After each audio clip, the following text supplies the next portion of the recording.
mencurahkan berkat yang melimpah. Alangkah indahnya jalan bersama Tuhan, Dia memberikan kuasa untuk menang. Yesusku dahsyat, ku tak ragu kepadamu. Kau Tuhan yang setia di pihakku. Yesusku dahsyat, tak terbendung kuasa-Mu. Kau yang terhebat, terbesar bagiku. Matius 7 ayat yang ke-7, 31. Mintalah maka akan diberikan kepadamu, carilah maka kamu akan mendapat, ketuklah maka pintu akan dibukakan bagimu. 8-nya kita simpan dulu buat akhir renungan ini. Bapak Ibu, sebelum kita masuk kepada pewartaan firman Tuhan, saya mau ajak Bapak Ibu ke satu fenomena ya. Suatu ketika saya butuh tambahan gaji ya. Akhirnya ada satu lowongan di salah satu perusahaan, katakanlah di kawasan Pulau Gadung. Karena memang saya pernah bekerja di salah satu kawasan Pulau Gadung. Saya mengantarkan lamaran, saya berdoa mudah-mudahan saya diterima. Saingannya ribuan. Saya yakin percaya saya diterima. Akhirnya saya serahkan semua syarat-syaratnya. Kemudian kita nunggu dari jam 6 sampai jam 12 baru dipanggil.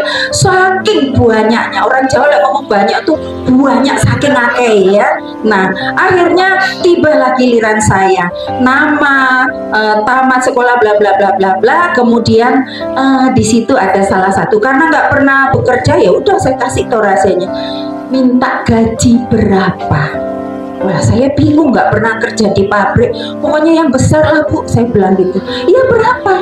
Berapa ya? Saya bingung. Udahlah, saya ini terlalu jujur ya. Coba ngomong 10 juta ya. 5 juta saya minta. 5 juta. Baik, teker 5 juta. Baik, Saudara Ani saya terima. Terus kapan Bu saya kerja? Besok pagi. Nggak bisa sekarang Bu. Loh. Ya udah, besok mulai kerja. Tapi kalau hari ini mau kerja boleh. Bonus nggak dihitung, nggak apa-apa Bu, perkenalan saya kerja. Akhirnya singkat cerita, biasa ya, perusahaan itu dibuka jam 7:30, saya jam 5 berangkat. Keseregepen, kerajinan ya, karena memang terbiasa bangun subuh. Sampai di kawasan itu jam 7, masih ada setengah jam ya. Saya dikasih absen cetakan. Kemudian kata Pak Security-nya, ini Bu yang lamar. Iya, pagi banget Bu, nggak apa-apa, bete di rumah. Saking semangatnya kerja. Singkat cerita 1 bulan saya kerja, melebihi dosis Bapak Ibu. Saking sergapnya itu tadi ya. Nah, kalau orang-orang lain, teman-teman saya yang diterima, katakanlah dari 1000 yang diterima cuman sedikit, cuman 70 orang, saya paling rajin. 7:30 sudah cekrek.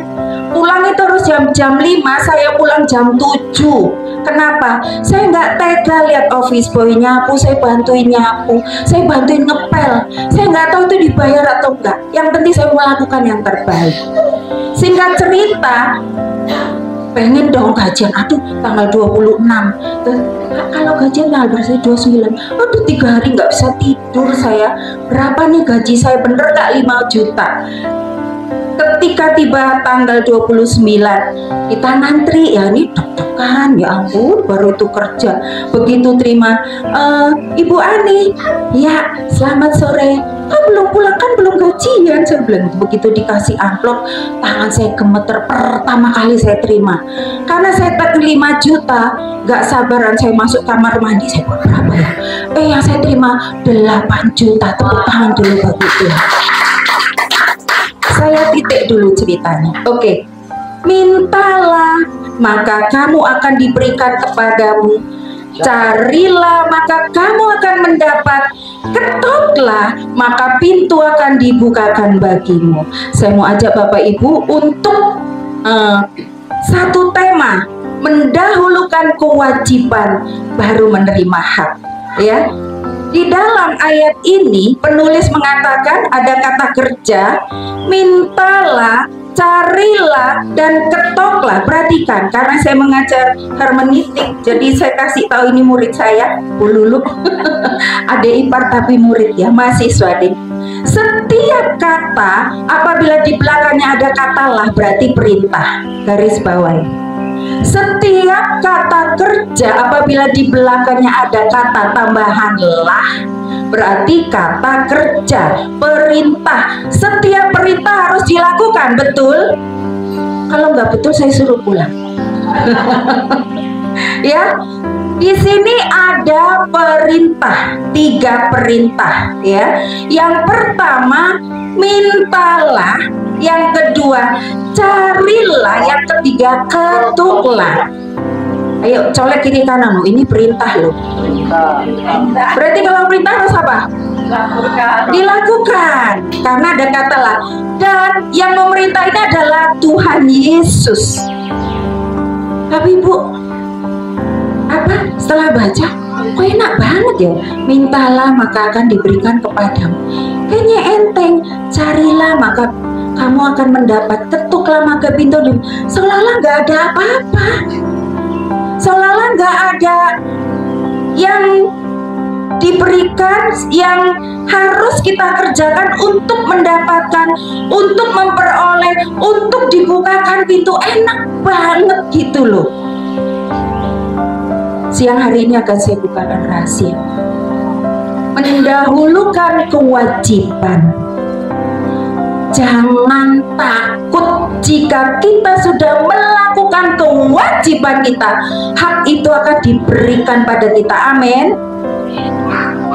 Kalau saya tadi bekerja itu, hak saya sudah ada belum di perusahaan itu? Sudah, nama saya sudah dicatat. Ketika saya diterima tanggal 1, saya udah diterima, aku udah diterima. Saya nggak masuk sebulan, kan nama saya udah di itu. Tanggal 30 saya datang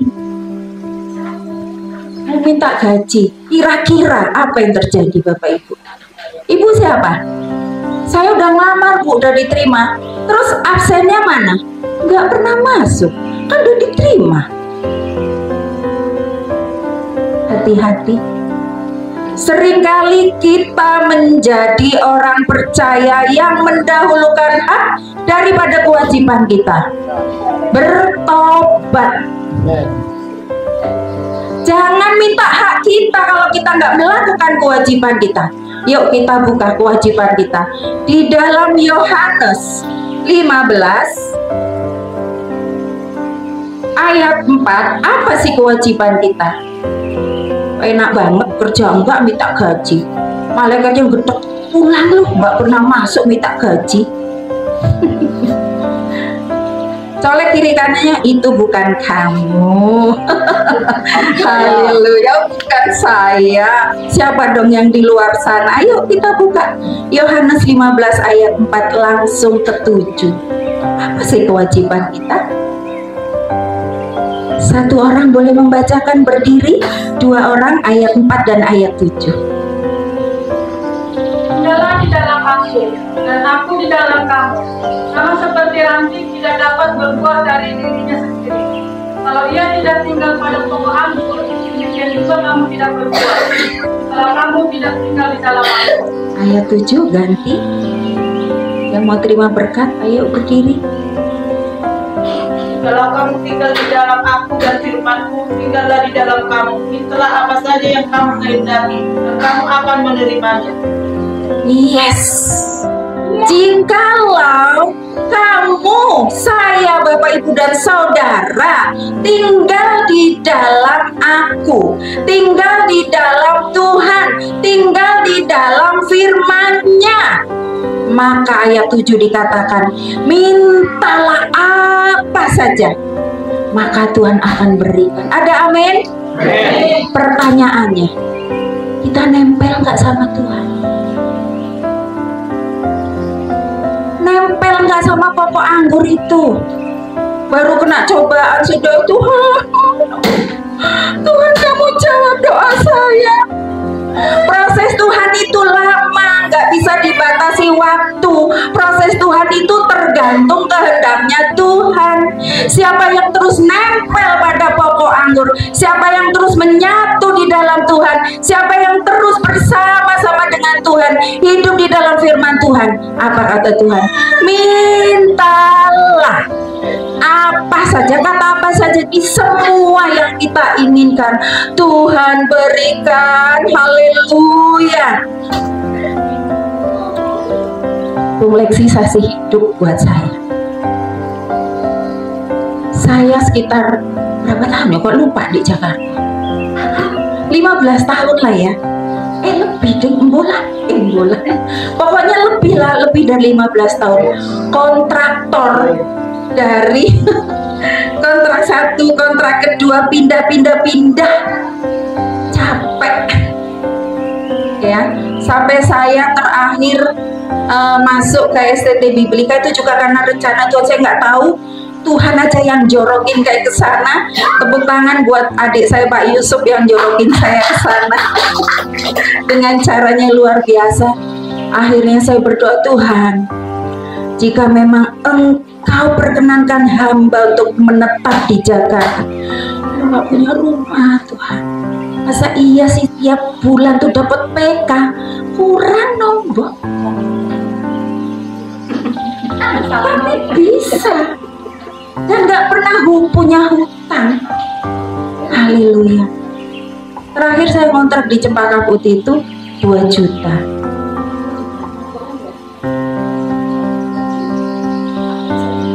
Tapi Tuhan cukupkan, lebih dari cukup, hingga pada saya sudah nggak terasa kok 1 tahun ya tinggal di Cibitung.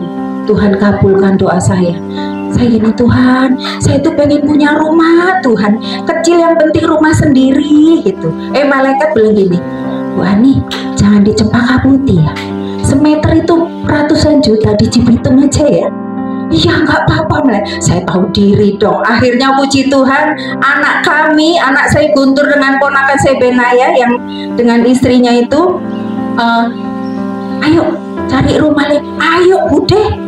Terus hari itu juga kami berangkat, dan puji Tuhan prosesnya nggak lama dapat rumah di sana. Tepuk tangan dulu. 1 tahun Bapak Ibu. Aduh. Mintalah apa saja, maka Tuhan akan berikan. Yang penting dahulukan kewajiban kita, terus nempel dengan Tuhan, terus bangun persekutuan intim dengan Tuhan. Ada amin? Jangan jadi orang Kristen minta doang. Tuhan itu sudah genggam berkat kita. Lah sama tadi loh, perusahaan duitnya tuh udah banyak. Kenapa merekrut karyawan? Ya karena dia akan memberikan haknya kepada orang yang melakukan kewajiban. Betul atau betul? Kenapa saya dapat 8 juta?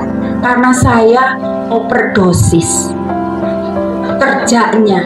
Itulah bonus. Saya nggak tahu, saya pikir bener nggak sih 5 juta? Kata enggak, 4,5 juta. Begitu saya buka, 8 juta. Akhirnya besoknya saya datang lagi dipanggil oleh personalia. Nah, Bu Ani, ya selamat pagi Bu. Terus, selamat ya. Selamat. Mulai besok Bu Ani jadi karyawan tetap. Tepuk tangan dulu buat itu. Mendahulukan kewajiban, ya. Jangan mintalah, enak banget dari orang Kristen. Mentang-mentang di sini mintalah maka Tuhan akan memberi. Ya udah Tuhan, berdoa terus itu adalah konyol. Betul? Berdoa dan bekerja. Amin. Orang Kristen nggak boleh males. Justru harus jadi berkat, jadi contoh. Paulus mengatakan kalau orang tidak bekerja jangan kasih makan. Betul? Tuhan itu kan sumber berkat, di tangannya ini berkat beribu-ribu berkat.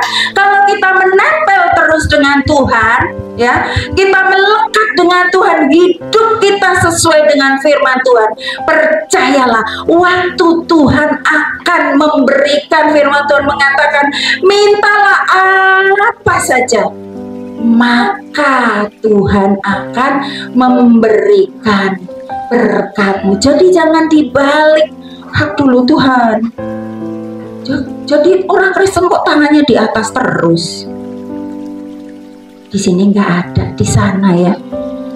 Colek kiri kanan, bukan kita kok. Haleluya. Bagian yang kedua, kita kembali ke Matius 7 tadi. Ada kalimat perintah apa? Kata perintah apa?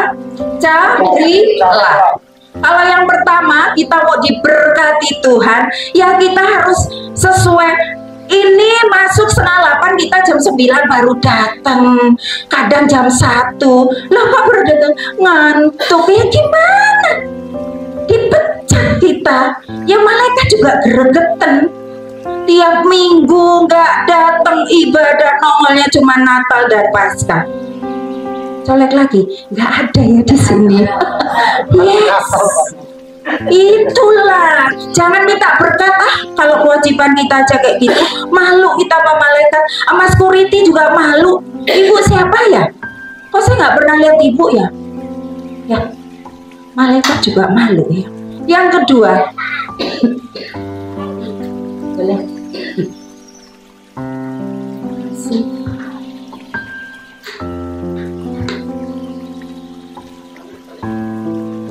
Bagian yang kedua, carilah.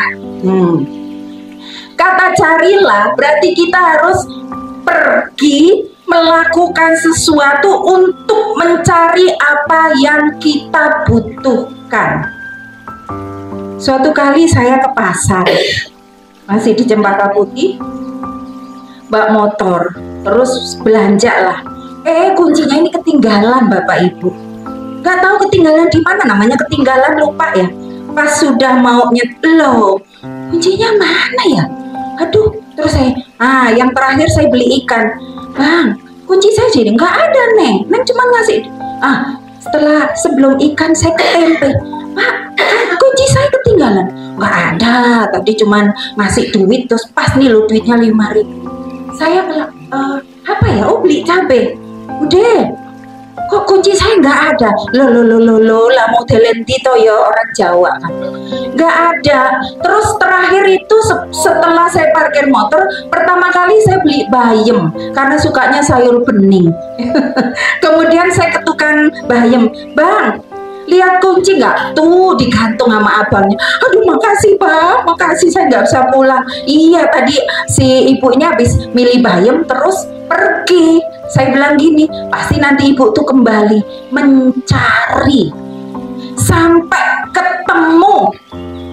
Ada amin? Capek nggak? Capek. Oh salah dewe yang ketinggalan. Cari sampai ketemu. Artinya apa? Ada action, ada tindakan. Kalau kita mau diberkati, apa kewajiban yang kedua? Matius 6 ayat 33. Satu orang lagi gantian.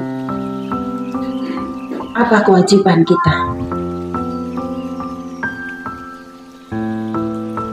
Satu orang boleh berdiri. Matius 6 ayat 33.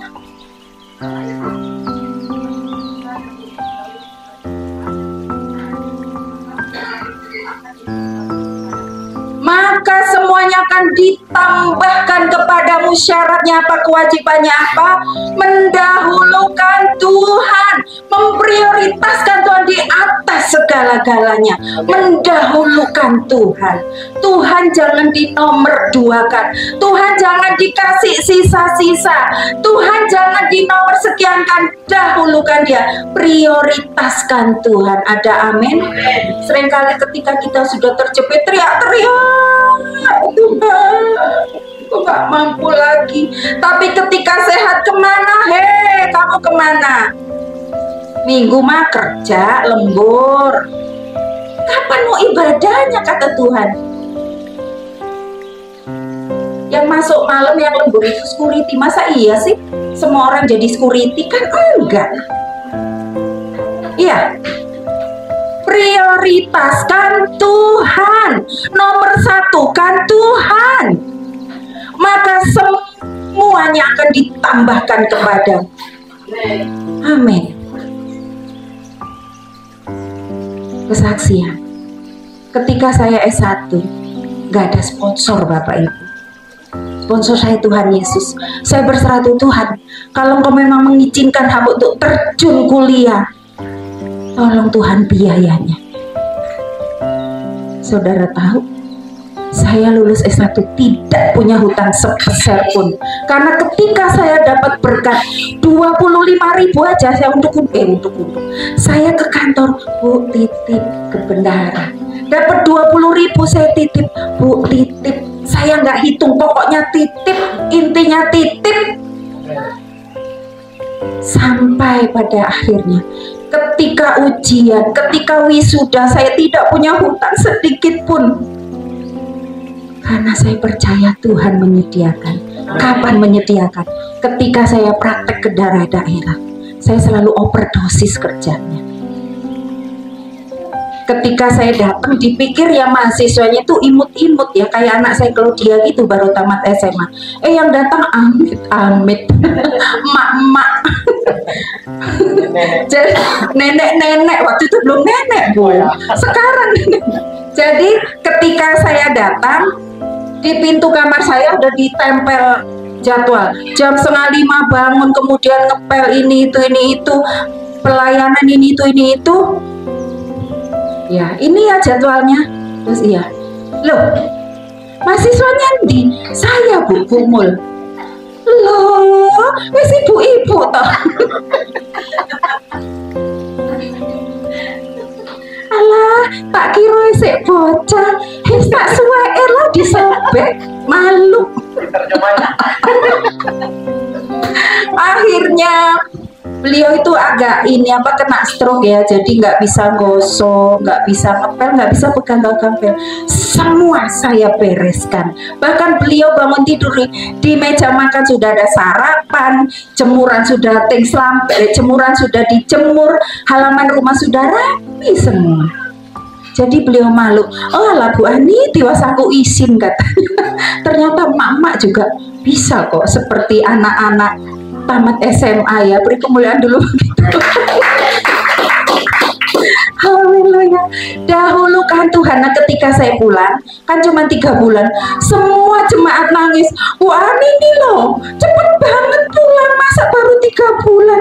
Nah udah selesai Bu, ya kita mau ada hajatan. Terus ya sudah, monggo kita doakan. Nanti kalau saya mantu datang ya, nggak usah bingung tiket, udah saya siapkan. Itu karena kita mendahulukan Tuhan, ada amin. Akhirnya pas saya pulang, amplopnya banyak loh. Iya Pak, saya bingung sampai bukanya. Nah waktu pertama berangkat itu Mbak 1 koper, pulangnya beranak jadi 2 koper. Ya ampun. Akhirnya karena baru pertama kali naik pesawat, sok gaya gitu ya. Wah, akhirnya overload. Ya kan cuma 20 kilo. Saya sendiri akhirnya buaya gitu, harusnya kan di bak 1 ya. Ini enggak, apa itu? Ikut di itu loh lah, itulah pokoknya. Terus stop, Bu, ini overload. Apa itu overload Mbak? Lebih timbangannya. Oh, jadi Ibu kena cas, boleh berapa? Oh kaya dong, boleh karena amplopnya banyak. Saya nggak buka amplopnya. Saya berapa Bu? 300. Oh iya, saya nggak. Karena amplopnya banyak, saya buka. Saya gini, Tuhan jangan permalukan hamba. Biarlah amplop yang pertama kali buka ini cukup untuk. Saya buka berapa? 500.000. Lebih Bapak Ibu, tepuk tangan dulu. Dan ketika pulang saya hitung, saya dapat 7 juta. Wow, saya dengan terima kasih Tuhan, langsung saya setor ke bendahara. Itulah cara Tuhan memberkati. Ada amin. Memprioritaskan Tuhan. Jangan menomor sekiankan Tuhan. Tuhan itu loh, berkatnya udah di tangan kita. Udah di tangan Tuhan, maksudnya Dia menunggu kita. Siapa yang memprioritaskan Dia? Nih mau minta apa? Memprioritaskan Tuhan. Bagian yang ketiga, kewajiban apa yang harus kita lakukan agar kita menerima berkat Tuhan? Kata ketoklah. Kata ketoklah berarti ada 2 pribadi, 1 empunya rumah, 1 tamu, betul dong? Kata ketoklah berarti posisi itu ditujukan kepada kita adalah tamu. Nah punya rumah di sini, Ya, kemudian kita datang, tok tok tok, shalom, Bung Lexi, shalom. Gak denger, rumahnya gede banget ya. Harusnya dipasang ada bel nggak? Aduh, saya nggak berani ke sana. Harus teleponnya. Akhirnya mungkin berkali-kali tuan rumah tidak dengar. Ya jangan marah-marah. Sebagai tamu yang sopan, tetap menunggu tuan rumah membuka pintu, betul? Sampai ya katakanlah pembantunya deh, ya. Ya cari siapa? Shalom Mbak, ada Bung Lesi nggak? Oh beliau lagi pergi. Gimana kalau kesini lagi? Boleh, salam aja ya, ada Bude Ani. Ya saya balik dulu. Terus saya telepon, Bung Lesi tadi saya ke rumah tapi nggak ada. Oh ya Bude, kapan ke rumah? Ya udah Sabtu malam ya. Ini misalnya. Nah akhirnya Sabtu malam saya datang. Ya. Baru salam Bung Lexi, itu Bude itu, dibukakan pintu. Ketoklah, maka pintu akan dibukakan bagimu. Kewajiban apa yang harus kita lakukan? Buka di dalam Korintus 2 ayat 6, pasal 6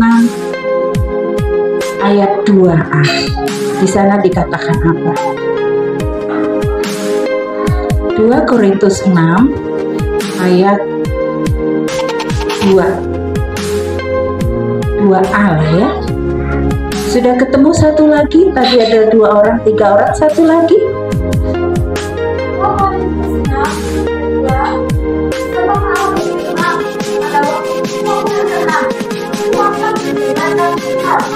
Yes, terima kasih.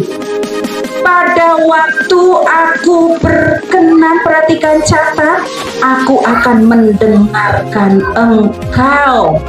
Jadi kapan pintu dibuka? Ketika Tuhan mendengar dan berkenan membukakan pintu, itulah berkat yang tercurah bagi kita. Jadi Bapak Ibu, kalau kita berdoa siang malam belum dijawab, berarti pintunya belum dibuka. Ada apa? Koreksi diri kita, kenapa lama kali Tuhan? Besok nih waktunya bayar kontrakan Tuhan. Ya bayar kontrakan kok minta Tuhan lah, yuk kerja tuh ya. Kapan Tuhan? Cari perkenanan Tuhan. Kapan proses Tuhan yang akan menjawab? Kapan Tuhan berkenan mendengar? Baru kita akan dibukakan pintu-pintu berkat, tingkat-tingkat langit dari utara, selatan, timur, barat, semua berkat akan dicurahkan. Kita akan kewalahan terima berkat. Ada amin? Jadi yang ketiga, ketoklah pintu, maka kita harus mencari perkenanan Tuhan. Cari terus wajahnya Tuhan, hubungan yang intim dengan Tuhan. Sapa Tuhan pagi hari, tengah malam. Yes Lord, thank you. Terima kasih Tuhan. Maka malaikat yang lapor, Tuhan itu rajin banget loh tiap malam berdoa. Oh ya, berkatnya sudah kok amplopin? Sudah Tuhan. Ya udah, besok bulan depan kasih. Ada mata-mata Tuhan, malaikat Tuhan. Malaikat Tuhan, Tuhan, itu loh Bapak yang di sana itu loh rajin Bang. Ya udah, cepet siapkan berkatnya. Karena apa? Mencari perkenanan Tuhan. Ada amin? Jadi apa yang harus kita lakukan? Itulah kewajiban kita. Hak itu sudah ada di tangan Tuhan. Ya, tinggal kita menunggu waktunya Tuhan. Jadi kalau kita mau diberkati, kita harus menempel terus dengan Tuhan, bersatu dengan Tuhan, hidup di dalam firman-Nya. Apapun situasi kondisinya, number one dalam hidup kita. Apapun keadaannya, tetap memprioritaskan Tuhan di atas segala-galanya.